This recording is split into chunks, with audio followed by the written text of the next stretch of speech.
आप सभी insurance adviser, बहुत सारे लोग ऐसे हैं जो पिछले काफ़ी समय से इंश्योरेंस इंडस्ट्री के साथ में जुड़े हुए हैं, जो पिछले कुछ समय से LIC एडवाइजर हैं या फिर प्राइवेट इंश्योरेंस कंपनी में एडवाइजर हैं। आप चाहते हैं कि आप कैसे अपने लिए कस्टमर ढूंढ पाएं, कैसे आप अपने लिए MDRT कर पाएं, COT कर पाएं, TOT कर पाएं। उसके लिए आप तरह तरह के तरीके अपनाते हैं। आप लोगों से मिलते हैं, पॉलिसी के बारे में उनको बताते हैं, लेकिन क्या कितने लोग सफल हो पाते हैं? आपको किन चीजों की जरूरत है जो आप अपने आप में एक ब्रांड बन पाएं? आपको क्या करना चाहिए जिससे कस्टमर्स आपके पास खुद चलकर आए? तो आज की इस वीडियो में जानेंगे। तो आज का ये वीडियो हर एक इंश्योरेंस एडवाइजर के लिए देखना जरूरी है, क्योंकि आज इस वीडियो में आप समझ पाएंगे कि आप कितना पीछे हैं। आपको अगर आगे बढ़ना है तो आपको किन किन बातों का ध्यान रखना चाहिए। बने रहिए इस वीडियो से। और अगर आप मेरे YouTube चैनल और Facebook पेज पर पहली बार जुड़े हैं तो YouTube चैनल को सब्सक्राइब करें और हमारे Facebook पेज को लाइक करें और फॉलो करें, ताकि आने वाले समय में जब भी हमारी कोई वीडियो आए तो आपको हमारी वीडियो का नोटिफिकेशन टाइम टू टाइम मिलता रहे। चलिए शुरू करते हैं आज की इस वीडियो को। दोस्तों, आप सभी जितने भी लोग मेरी वीडियो देख रहे हैं, आप कहीं ना कहीं इंश्योरेंस सेक्टर से जुड़े हुए हैं। इंश्योरेंस में हो सकता है आप सेल्स मैनेजर हैं, हो सकता है आप डेवलपमेंट ऑफिसर हैं, हो सकता है आप LIC एजेंट हैं या फिर प्राइवेट कंपनी में एडवाइजर हैं। आपका सबका काम एक ही होता है कि अपने लिए क्लाइंट ढूंढना। क्लाइंट कैसे ढूंढ सकते हैं आप? क्लाइंट ढूंढने के लिए अभी तक आप, हो सकता है आप में से बहुत सारे लोग ऐसे हों जो पिछले काफी समय से, कई सालों से फील्ड में जाके क्लाइंट ढूंढ रहे हैं, यानी कि फिजिकल एक्टिविटी करते हैं। और जब शाम को आप घर पे जाते हैं तो कहीं ना कहीं आपके अंदर से आवाज आती है कि और कितनी मेहनत करूं और क्या करूं जो मेरी पॉलिसी हो जाए। पूरा महीना निकल जाता है, महीना निकल जाता है और आप काम करते करते थक जाते हैं। बाद में जाके महीना जब क्लोज होता है, उस टाइम पे आपके DO, आपके डेवलपमेंट ऑफिसर पूछते हैं कि भाई कितनी पॉलिसी कर रहे हो? तो फिर आपका जवाब होता है, सर प्रोस्पेक्ट तो बहुत है, लेकिन सब लोग आके मंथ एंड में आके मना कर देते हैं जब हम उनको फॉलो अप करते हैं। क्या कभी आपने सोचा है कि इस तरीके को आप कब तक अपनाते रहेंगे? कब तक आप इसी तरीके से लोगों से जाके मिलते रहेंगे? भीड़ में जाके घूम के लोगों से मिलना, अनजान लोगों से मिलना, बात करना, क्या जब उनको जरूरत ही नहीं है तो आप क्यों अपना टाइम वेस्ट कर रहे हो उनके साथ में? कुछ लोग तो मैंने देखा है अपनी डायरी, इतनी मोटी डायरी भर के रखते हैं और हर महीने उन्हीं लोगों को फोन करते रहते हैं, उन्हीं लोगों को फोन करते रहते हैं। जो आपके प्रोस्पेक्ट हैं उनको 2 से 3 बार आप फॉलोअप करिए। अगर वो लोग तीसरी बार भी बोल देते हैं, आपको बोलते हैं कि नहीं मेरे पास पैसा नहीं है, उनको आगे फॉलोअप करना बंद कर दीजिए। क्योंकि यहां पर इंडियंस की जो मेंटेलिटी है वो ये है, वो लोग डायरेक्टली आपको मना नहीं करेंगे, लेकिन वो लोग आपको बोलते रहेंगे कि मुझे 1 महीने बाद फोन करना, मुझे 2 महीने बाद फोन करना, 4 महीने बाद फोन करना, ये बोलते रहते हैं। आप इतने सीधे हो, आप उनकी बातों में आ जाते हो और आप उसी तरीके से उनको फॉलो करते रहते हो। और जब कई महीने आपको बात करते करते हो जाते हैं, फिर वो जाके आपको मना कर देते हैं। अब जरा सोचिए, 4 महीने से जिस आदमी को आप फॉलो करते आ रहे थे, उसको आप फोन कर रहे थे, जब उसने बोला तब आपने फोन किया, और 4 महीने के बाद वो आके बोल देता है मेरे पास तो पैसा ही नहीं है। क्यों ऐसे लोगों को आप पहचान नहीं पाते हो? पहली जब आप कॉल करते हो, पहली मीटिंग करते हो, उसके बाद 1 या 2 बार आप फॉलो कीजिए। उसके बाद अगर आपको लगता है कि ये इंटरेस्टेड नहीं है तो उसको छोड़ दीजिए, उसको डायरी से काट दीजिए।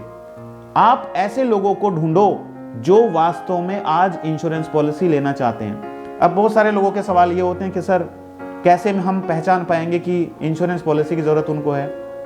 मैं आपको बताना चाहता हूं, आज भी हमारे देश में जनसंख्या कितनी तेजी के साथ में बढ़ रही है। दिन पे दिन हमारे देश में जनसंख्या बढ़ती जा रही है।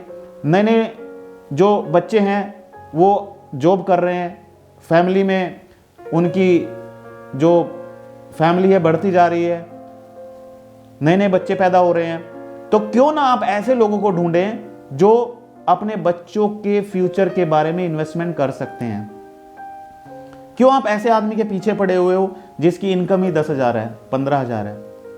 आप उसके पीछे अपना उतना ही टाइम लगा रहे हो जितना आप 1 लाख रुपए जो आपको प्रीमियम दे सकता है उसके पीछे आपको उतना टाइम लगाना भी नहीं पड़ेगा। तो आप ऐसे लोग ढूंढो जिनका इंश्योरेंस ही नहीं है अभी तक। वो लोग कौन हो सकते हैं? जैसे स्टूडेंट हैं, स्टूडेंट उनकी पढ़ाई पूरी हो गई, उसके बाद वो जॉब करने लगे। जब उनकी फर्स्ट जॉब लगती है तो उनके पास पैसा आता है, वो चाहते हैं उस पैसे को कहीं ना कहीं सेव करना, उन लोगों को आप पकड़ सकते हो, राइट। यानी कि 25 साल से 30 साल के बीच में जो लोग होते हैं उनका इंश्योरेंस नहीं होता है, तो इस एज ग्रुप के लोगों को आप पकड़ सकते हो, राइट। अब आप सोचेंगे कि उनको हम कैसे ढूंढेंगे। इसका सबसे बढ़िया तरीका है डिजिटल मार्केटिंग। अगर आपको एडवर्टाइजमेंट चलाना आता है तो आपको कहीं किसी से जाके, किसी कंपनी में जाके, किसी के घर जाके मिल के आने की जरूरत नहीं है। आप अपना एडवर्टाइजमेंट 25 से 30 साल के लोगों को दिखा सकते हो। 25 से 30 साल के जो लोग हैं उनके मोबाइल पर ही आपका एडवर्टाइजमेंट चलेगा। जब वो यूट्यूब चलाएंगे, गूगल चलाएंगे, फेसबुक चलाएंगे, तो आपका एडवर्टाइजमेंट उनको दिखाई देगा। आप उनको बताएंगे कि आप अपने लिए इंश्योरेंस पॉलिसी ले सकते हैं। आप उनको बता सकते हो कि इतना पैसा आप इन्वेस्ट करेंगे, इतने आपको रिटर्न्स मिलेंगे। आप उनको बता सकते हैं कि इंश्योरेंस क्यों जरूरी है, राइट। तो वो लोग कहीं ना कहीं आपके कस्टमर बन सकते हैं। इसके साथ साथ मैं आपको बताना चाहता हूं, फालतू में इधर उधर टाइम वेस्ट करके कोई फायदा नहीं है। अगर आप चाहते हैं वाकई एमडीआरटी करना, तो ये बातें जो मैं आपको बता रहा हूं ये आप नोट कर लीजिए। और अगर आपको मेरा वीडियो अच्छा लग रहा है तो वीडियो को जरूर लाइक करें और शेयर जरूर करें अपनी टीम के साथ, अपने कलीग्स के साथ में, ताकि वो भी सीख पाएं कि किस तरीके से उनके लिए कस्टमर ढूंढना इजी हो जाएगा। अब आप मुझे कमेंट करके ये बताइए कि आपका काम करने का तरीका क्या है, आप किस तरीके से काम करते हो। क्या आप कैनोपी लगाते हो? क्या आप डोर टू डोर जाते हो? क्या आप कंपनी में जाते हो? कितने लोगों से आप रोज मिलते हो? आप नीचे कमेंट करके मुझे बताइए, क्योंकि जो लोग कमेंट करेंगे उससे यह साबित होगा कि आप वास्तव में इंश्योरेंस अपने बिजनेस को लेके सीरियस हैं, आप वाकई इंश्योरेंस में अपना करियर बनाना चाहते हैं। तो कमेंट जरूर करें और ऐसे कस्टमर ढूंढो जिनका इंश्योरेंस अभी तक नहीं है। दूसरा मैं आपको बताता हूं, ऐसे लोगों को ढूंढो जो न्यूली मैरिड हैं, जिनकी हाल फिलहाल में शादी हुई है, उन लोगों को आप ढूंढ सकते हो, क्योंकि उनका भी इंश्योरेंस नहीं होता है, राइट। उस कपल्स को ढूंढो जिनका इंश्योरेंस नहीं है, उनको आप इंश्योरेंस पॉलिसी के बारे में बता सकते हो कि इंश्योरेंस का ये बेनिफिट है। जैसे आप हैं, आपकी वाइफ हैं, दोनों का इंश्योरेंस होना जरूरी है। अगर दोनों लोग वर्किंग है तो दोनों का जरूरी है, राइट। या फिर अगर हाउस वाइफ है, वाइफ हाउस वाइफ है, तो आप उनको बताओ कि सर देखिए आप अर्निंग पर्सन है, आपके घर में बेबी है, बच्चे के फ्यूचर को सिक्योर करने के लिए आपका इंश्योरेंस होना बहुत जरूरी है। क्योंकि इंश्योरेंस से क्या होगा, आपके बच्चे का फ्यूचर, आपकी फैमिली का फ्यूचर सिक्योर रहेगा। समय का कुछ हम कह नहीं सकते हैं, समय का कुछ नहीं पता है, ना तो आपके बारे में पता है ना मेरे बारे में पता है। अभी मैं आपसे बात कर रहा हूं, आज की डेट में इतने सारे केसेस आ रहे हैं, मैं न्यूज़पेपर में पढ़ता हूं, टीवी में देखता हूं, हार्ट अटैक आ रहे हैं नौजवानों को, 30, 35, 40 साल के लोगों को हार्ट अटैक आ रहे हैं। जरा सोचिए, इंश्योरेंस हम क्यों कराते हैं? गाड़ी का इंश्योरेंस क्यों कराते हैं? अपनी हेल्थ का इंश्योरेंस क्यों कराते हैं? इसलिए कराते हैं ताकि गाड़ी अगर एक्सीडेंट हो जाए तो कम से कम उसमें जो भी खर्चा हो हमें ना पे करना पड़े, वो कैशलेस हमारा हो जाता है।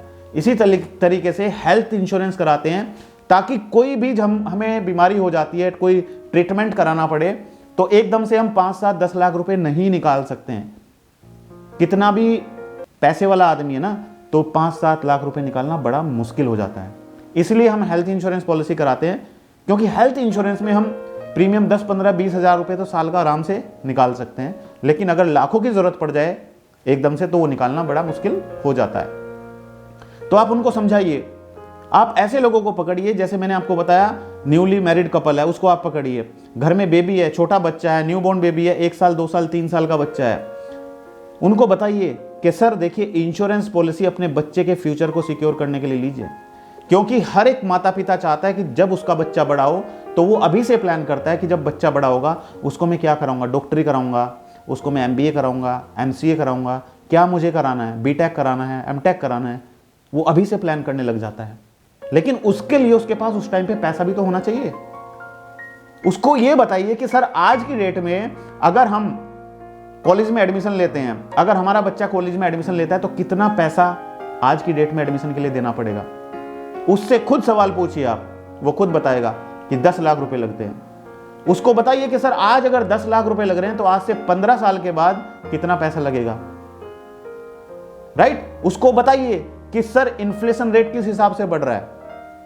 ये सारी बातें आप उसको बताएंगे, उसकी ह्यूमन लाइफ वैल्यू कैलकुलेट करके बताइए। जब तक आप उसकी नीड को क्रिएट नहीं करेंगे क्योंकि हम जब मार्केट में जाते हैं तो वही सामान खरीदते हैं जिसकी हमें ज़रूरत होती है। किसी आप शॉपिंग मॉल में जाते हैं, वहाँ पे देखते हैं हर एक सामान होता है, बेड शीट होती है, बेड होता है, बड़े बड़े सामान होते हैं, राइट, अच्छी अच्छी चीज़ें होती हैं, लेकिन उसमें से हम ज़रूरत की चीज़ें ही लेते हैं जो हमें रिक्वायर्ड है, राइट। हमें जीन्स की ज़रूरत है तो जीन्स लेंगे, टी शर्ट की ज़रूरत है तो टी शर्ट लेंगे, राइट। जिस चीज़ की एलईडी टीवी की ज़रूरत है तो एलईडी टीवी खरीदेंगे। ऐसा थोड़ा ही कि सारी चीज़ें हम खरीद के आ जाएंगे, हम अपनी ज़रूरत के अकॉर्डिंग सामान खरीदते हैं। इसी तरीके से वो लोग, उनको भी वही, हम वो इंश्योरेंस पॉलिसी तभी लेंगे जब उनको लगेगा कि हाँ वास्तव में इंश्योरेंस जरूरी है। तो आपको क्या करना है, आपको पॉलिसी बेचने नहीं लग जाना है, आपको उसकी नीड को क्रिएट करना है कि उसकी नीड क्या है। उसकी नीड के अकॉर्डिंग आप उसको एनालाइज करेंगे, उसको समझाएंगे कि सर देखिए आज की डेट में आपको अपने बच्चे के फ्यूचर को सिक्योर करने के लिए आपके पास इतना पैसा होना चाहिए, या तो आपके बैंक अकाउंट में इतना पैसा होना चाहिए, और नहीं तो आपके पास इतना लाइफ इंश्योरेंस कवर होना चाहिए। ये आपको समझाना पड़ेगा। जब आप कैलकुलेशन करके उसको बताएंगे, कैलकुलेटर आपके पास होगा, आप कैलकुलेशन करके उसको बता रहे हैं, एक पेपर पे आप उसको समझा रहे हैं, तो उसकी समझ में आएगा, राइट। उसको ऐसा मत एहसास होने दीजिए कि आप उसके ऊपर इंश्योरेंस पॉलिसी थोप रहे हैं। ऐसा उसको एहसास नहीं होना चाहिए, ना ही आप थोप रहे हैं, आप तो उसको एक सॉल्यूशन देने जा रहे हैं। आप उसके ऊपर कोई इंश्योरेंस पॉलिसी थोड़ा ही थोपने जा रहे हैं, आप तो उसको एक समाधान देने जा रहे हैं। उसकी जो प्रॉब्लम है, आप डॉक्टर के पास जाते हो, तो डॉक्टर के पास जाते हो, डॉक्टर क्या करता है, आपकी नब्ज पकड़ के देखता है, आपसे पूछता है कि क्या दिक्कत है, क्या खाया था, क्या नहीं खाया था, राइट। इसी तरीके से जब आप किसी के पास जाते हैं मीटिंग के लिए, उसको इंश्योरेंस पॉलिसी समझाने के लिए जाते हैं, तो आप भी डॉक्टर बन जाओ। आपको भी डॉक्टर की तरह ट्रीट करना है, आपको भी उससे पूछना है क्या खाया था, मतलब कि आपका बैंक बैलेंस कितना है, आपने सेविंग कितनी कर रखी है, आपके ऊपर लायबिलिटीज कितनी है, राइट, आपका कितना इंश्योरेंस कवर है, आपने कहां कहां पर सेविंग कर रखी है। ये चीजें आपको उससे पूछनी है, राइट। फिर आपको उससे पूछना है कि सर आप ये बताइए कि आपके बच्चे की पढ़ाई के लिए आज से 15 साल के बाद अगर आप अभी से थोड़ा थोड़ा सेविंग करना स्टार्ट कर देंगे तो आपके बच्चे का फ्यूचर 100% सिक्योर रहेगा। आप उसको बताइए कि सर कल अगर भगवान ना करे एक फैमिली का अर्निंग पर्सन है, अगर वो अपनी फैमिली के साथ नहीं रहा, आज अगर आपकी घर में 50,000 की इनकम आ रही है, अगर कल ये 50,000 की इनकम किसी कारणवश बंद हो जाती है तो आपका परिवार कैसे सर्वाइव कर पाएगा। सीना ठोक के उससे पूछिए, कॉन्फिडेंस आपके अंदर होना चाहिए, ये नहीं कि डर के बैठे हुए हैं आप पूछिए उससे, सवाल कीजिए। कोई बात नहीं, पॉलिसी नहीं होगी तो नहीं होने दीजिए, पॉलिसी होगी। जब आप कॉन्फिडेंस के साथ उससे बात करेंगे, उससे सवाल पूछेंगे। अक्सर होता क्या है कि जब आप किसी से मिलने जाते हैं, मीटिंग के लिए जाते हैं, तो आप तो सवाल पूछ नहीं पाते हैं और अगला वो आपके ऊपर हावी हो जाता है, वो आपसे 4 सवाल पूछ लेता है, उनका जवाब आपको आता नहीं है, आप घबरा जाते हो और आप उठ के चले आते हो। नहीं, सबसे पहले आपको प्रोडक्ट नॉलेज होना चाहिए। प्रोडक्ट नॉलेज आप सबको होना चाहिए। आपको अगर प्रोडक्ट नॉलेज होगा, अपने कॉम्पिटिटर के बारे में आपको पता होगा, तो आप उससे सवाल बिल्कुल कर सकते हैं। आपको डर नहीं रहेगा कि अगर वो मुझसे सवाल करेगा तो मैं जवाब नहीं दे पाऊंगा। जब मुझे अपने अंदर से ये कॉन्फिडेंस रहेगा कि वो कोई भी सवाल मुझसे पूछे, मेरे पास हर एक सवाल का जवाब है, मैं उसको हर एक सवाल का जवाब दूंगा, लेकिन मैं भी उससे सवाल करूंगा। मुझे भी पूछने का अधिकार है कि आपके पास इंश्योरेंस क्यों नहीं है अभी तक। आपका बच्चा 4 साल का हो चुका है, आज तक आपने इंश्योरेंस क्यों नहीं कराया है। आप अपने खर्चे के लिए तो बर्थडे पे रेस्टोरेंट में जा रहे हैं, हजारों रुपए का बिल चला जाता है, राइट। कोई पार्टी कर रहे हैं दोस्तों के साथ में, वहां हजारों रुपए खर्च हो जाते हैं। इस तरीके से हम क्या कर रहे हैं, एक पैसा ही तो वेस्ट हो रहा है। इससे कहीं बेटर है कि हम ये पैसा बचाकर अपने बच्चे के फ्यूचर को सिक्योर करें, अपनी फैमिली को सिक्योर करें, राइट। उसको आपको समझाना है। जब उसके बाद समझ में आ जाएगी, फिर वो अपनी फैमिली से डिस्कस, और कोशिश करिए कि उसकी फैमिली भी वहीं पर बैठी रहे, राइट। उसकी वाइफ वहीं पर हो, उसका बच्चे के लिए आप इंश्योरेंस पॉलिसी कर रहे हैं, थोड़ा सा आप घुल मिलकर बात करने की कोशिश कीजिए। तो ये सब काम अगर आप करेंगे ना, तो आपको पॉजिटिव रेस्पॉन्स आएगा, राइट। थोड़ा सा अपने काम करने का तरीका आप चेंज करिए। अभी आप फील्ड में जाके पूरा दिन अपना खराब कर देते हो, लोगों से बात करके, सर पॉलिसी आई है, वो मना कर देता है, फिर दूसरे के पास सर ये पॉलिसी है, वो भी मना कर देता है। ऐसे लोगों के पास टाइम वेस्ट मत करो। आप डिजिटल मार्केटिंग से सिर्फ उन लोगों को एडवर्टाइजमेंट दिखाइए जिनको इंश्योरेंस की जरूरत है। अब वो आपका एडवर्टाइजमेंट देख के खुद आपको कॉल करेंगे, तो आपके पास लीड आना स्टार्ट हो जाएगी। आपको सिर्फ लीड्स से बात करना है, जो आपके पास कस्टमर की लीड्स आ रही हैं उनसे आपको बात करना है। उनमें से अगर 10 लीड आपके पास आई रोज, कम से कम 4 लोग आपको घर पे विजिट के लिए बुलाएंगे। आपके पास तो विजिट करने का भी टाइम नहीं होगा, इतने कस्टमर्स आपके पास आएंगे। तो वही मैं आपको सिखा रहा हूं भैया, अपने आप को डिजिटली लेके आइए, राइट। बहुत सारे लोगों के सवाल होते हैं, सर मुझे तो कंप्यूटर नहीं आता है, सर मैं तो सीख नहीं पाऊंगा, सर मुझे तो कुछ समझ ही नहीं आएगा। एक बात मुझे बताइए, इस दुनिया में कोई सीख के आता है क्या? इस दुनिया में कोई सीख के आता है? मैं सीख के आया था जब मैंने जन्म लिया था, कोई सीख के नहीं आता है। इस धरती पर सीखना पड़ता है, और ये आपकी सोच पर निर्भर करता है। अगर आप सोचोगे कि सीखना है तो आप सीख पाओगे, और अगर आप अभी सोचोगे कि मैं तो सीख ही नहीं पाऊंगा, मैं तो कर ही नहीं पाऊंगा, मैं तो MDRT कभी सपने में सोच भी नहीं सकता, कुछ नहीं कर पाओगे जिंदगी में, राइट। तो अपनी सोच बदलो और सीखने की आदत डालो। जो भी नई चीज सीखने को मिल रही है उसकी आदत डालो। जब आप ये आदत अपनी बना लेंगे तो दुनिया की कोई ताकत आपको आपकी मंजिल को प्राप्त करने से नहीं रोक सकती है। वीडियो थोड़ा लंबा था और मुझे आशा है कि आपको वीडियो अच्छा लगा। तो अगर आपको वीडियो अच्छा लगा तो वीडियो को लाइक कीजिए और सब्सक्राइब कीजिए हमारे YouTube चैनल को, और साथ साथ हमारा Facebook पेज है जहां पर आप सभी लोगों के लिए इंश्योरेंस के बारे में भी वीडियो आती रहती हैं और लाइव प्रोग्राम भी आता रहता है। तो आप हमारे Facebook पेज को लाइक करें, फॉलो करें, और हम हर संडे रात ठीक 9 बजे अपना लाइव प्रोग्राम लेकर आते हैं। तो आप हमारे लाइव प्रोग्राम से जुड़कर अपने सवाल पूछ सकते हैं। मैं आप सभी लोगों से फिर कहना चाहता हूं कि आप अपने आप को डिजिटली लेकर आइए। आप अपना डिजिटल प्लेटफॉर्म का यूज करके अपना एडवर्टाइजमेंट चलाइए गूगल, यूट्यूब और फेसबुक पर, जहां से आपको हजारों कस्टमर्स मिलेंगे। तो थैंक यू सो मच, बहुत बहुत धन्यवाद आप सभी का हमारी इस वीडियो से जुड़ने के लिए। Thank you so much.